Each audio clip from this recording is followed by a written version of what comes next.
এবারে বাড়ি গিয়ে মানে কলকাতা থেকে গেছিলাম কেরালা। কমই লাগেজ ছিল, কারণ এটা ছিল আমাদের 5 দিনের ছোট্ট ট্যুর।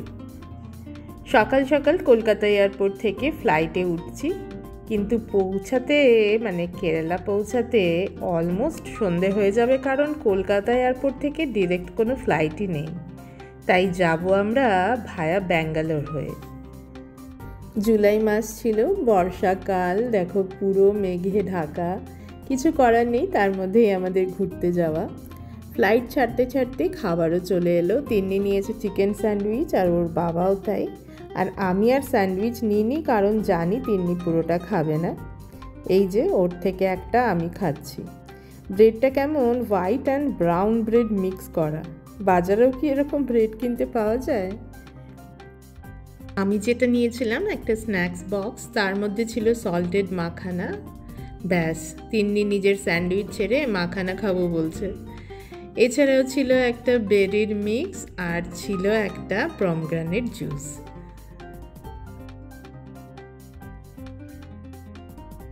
তারপর আমাদের দিয়েছিল চা আর তিন্নিকে কোল্ড ড্রিঙ্কস।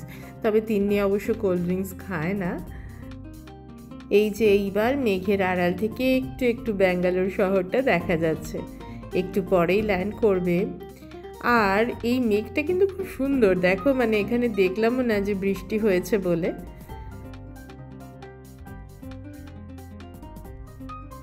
ব্যাঙ্গালোর শহরটাও বেশ সুন্দর, আর এয়ারপোর্টটাও। এয়ারপোর্টে নেমে তো প্রথমে দেখি আমরা লাউঞ্জে যাব, ওখানেই লাঞ্চ সেরে নেব, কারণ আবার 2-2.5 ঘন্টা পর আমাদের ফ্লাইট। এয়ারপোর্টের মধ্যে আমরা হেঁটে এখন লাউঞ্জের দিকে যাচ্ছি। আর ওরে বাবা কি ভিড় লাউঞ্জের মধ্যে! লাউঞ্জটা যত বড় আর ভিড়ও ততটাই। এই খেতে খেতেই বলা যেতে পারে আমাদের এত ঘুম পাচ্ছিল। একে তো ভোরবেলায় উঠেছি, তারপর 7 সকালে ঘর থেকে বেরিয়েছিলাম।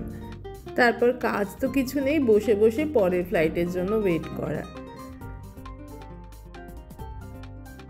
ফ্লাইটে বসেই ঘুম দিয়ে দিয়েছিলাম। মাঝখানে খাবার দিতে এসেছিল, কোনো রকমে চোখটা খুলে 2টো রোল, একটা স্যান্ডউইচ এরকম নিয়ে ব্যাগে ঢুকিয়ে নিয়েছিলাম, কারণ আমরা তখন 3 জনেই ঘুমাচ্ছিলাম। তারপর ঘুম ভাঙতে এই যে কেরালার কোচি শহর। বৃষ্টি পড়ছে আর নিচেটা দেখো পুরো সবুজ। উপর থেকে এত সুন্দর লাগছে। ইভেন রানওয়ের পাশটাও দেখবে পুরো সবুজ গ্রাস। বৃষ্টি পড়ছে, আর কেরালাতেও তো জুলাইয়ে পুরো মানে ভরা মনসুন একেবারে।